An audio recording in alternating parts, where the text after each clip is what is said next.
called him out and shot him !! Everyone had apparently shared this feeling, though from politeness they had not expressed it.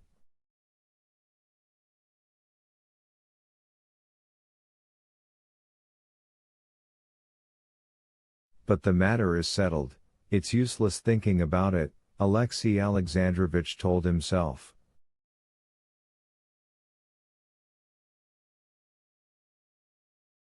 And thinking of nothing but the journey before him, and the revision work he had to do, he went into his room and asked the porter who escorted him where his man was.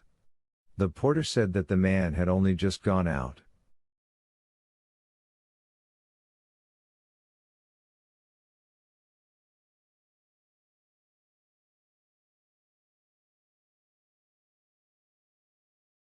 Alexey Alexandrovich ordered tea to be sent him, sat down to the table, and taking the guidebook, began considering the route of his journey.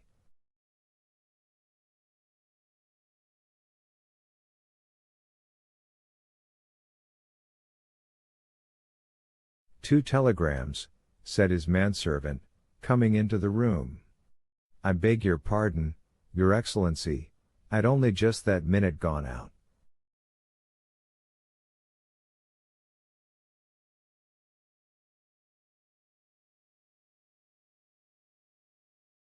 Alexey Alexandrovich took the telegrams and opened them. The first telegram was the announcement of Stremov's appointment to the very post Karenin had coveted.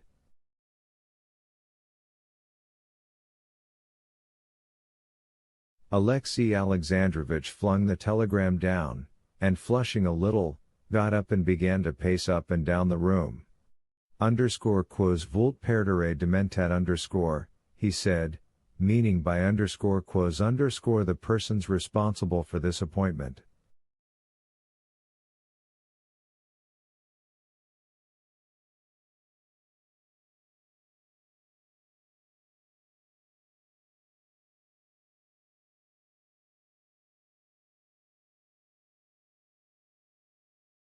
He was not so much annoyed that he had not received the post, that he had been conspicuously passed over, but it was incomprehensible, amazing to him that they did not see that the wordy phrasemonger Stremov was the last man fit for it.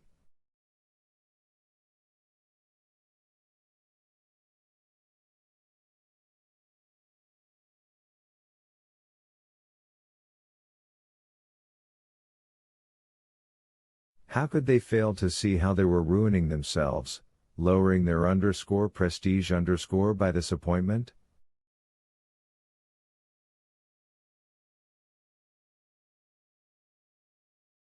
Something else in the same line, he said to himself bitterly, opening the second telegram.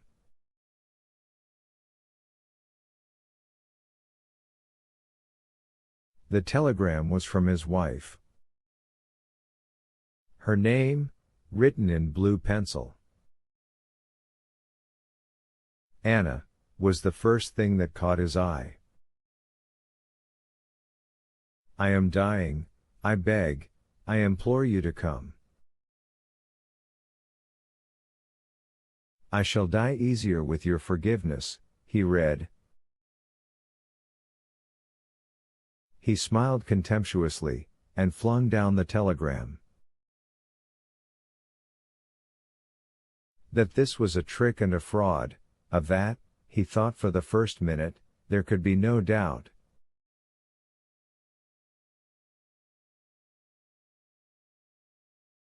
There is no deceit she would stick at. She was near her confinement. Perhaps it is the confinement. But what can be their aim? To legitimize the child, to compromise me, and prevent a divorce, he thought. But something was said in it, "I am dying."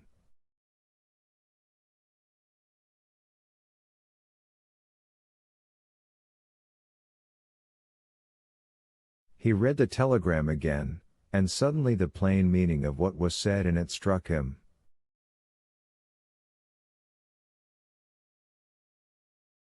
And if it is true? he said to himself. If it is true that in the moment of agony and nearness to death she is genuinely penitent, and I, taking it for a trick, refuse to go?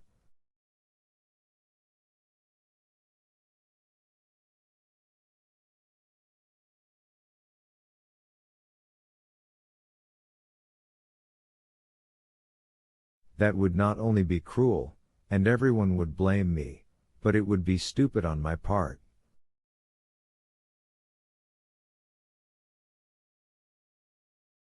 Pyotr, call a coach, I am going to Petersburg, he said to his servant.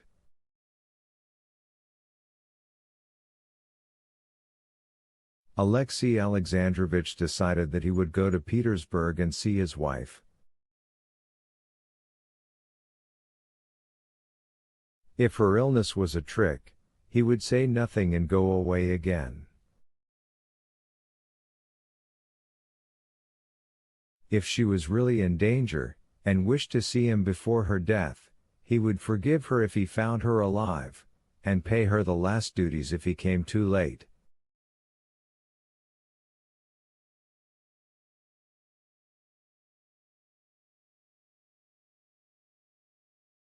All the way he thought no more of what he ought to do.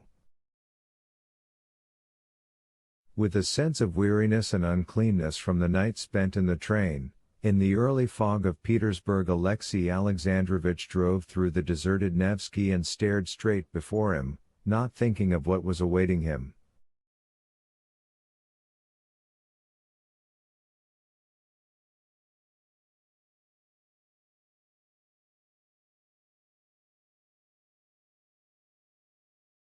He could not think about it, because in picturing what would happen, he could not drive away the reflection that her death would at once remove all the difficulty of his position.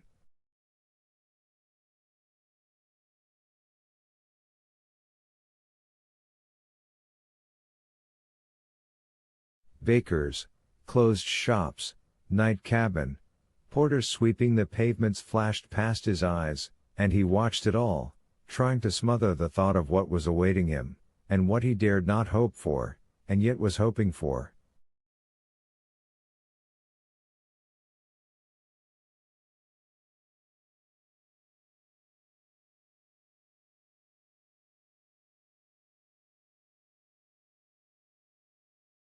He drove up to the steps. A sledge and a carriage with the coachman asleep stood at the entrance. As he went into the entry, Alexei Alexandrovich, as it were, got out his resolution from the remotest corner of his brain, and mastered it thoroughly.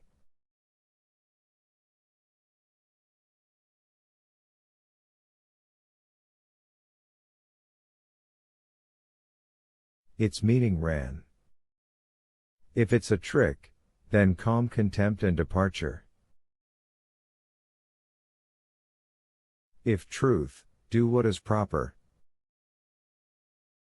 The porter opened the door before Alexei Alexandrovich rang.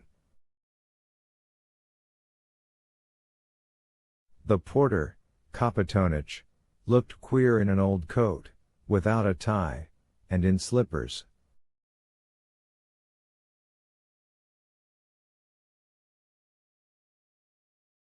How is your mistress? A successful confinement yesterday. Alexei Alexandrovich stopped short and turned white. He felt distinctly now how intensely he had longed for her death. And how is she? Corny in his morning apron ran downstairs. Very ill, he answered. There was a consultation yesterday, and the doctor's here now.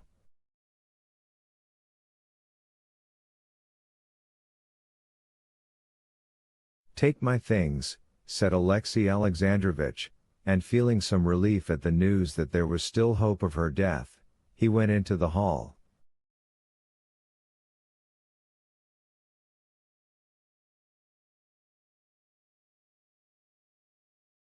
On the hat stand there was a military overcoat. Alexei Alexandrovich noticed it and asked, "Who is here?" "The doctor, the midwife, and Count Vronsky." Alexei Alexandrovich went into the inner rooms. In the drawing room there was no one. At the sound of his steps there came out of her boudoir the midwife in a cap with lilac ribbons.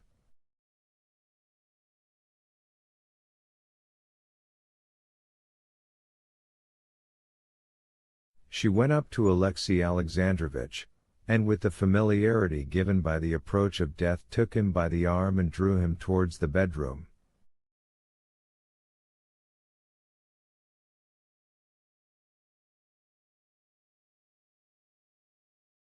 "Thank God you've come.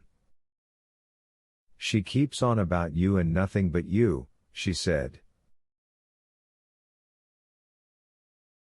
"Make haste with the ice," the doctor's peremptory voice said from the bedroom.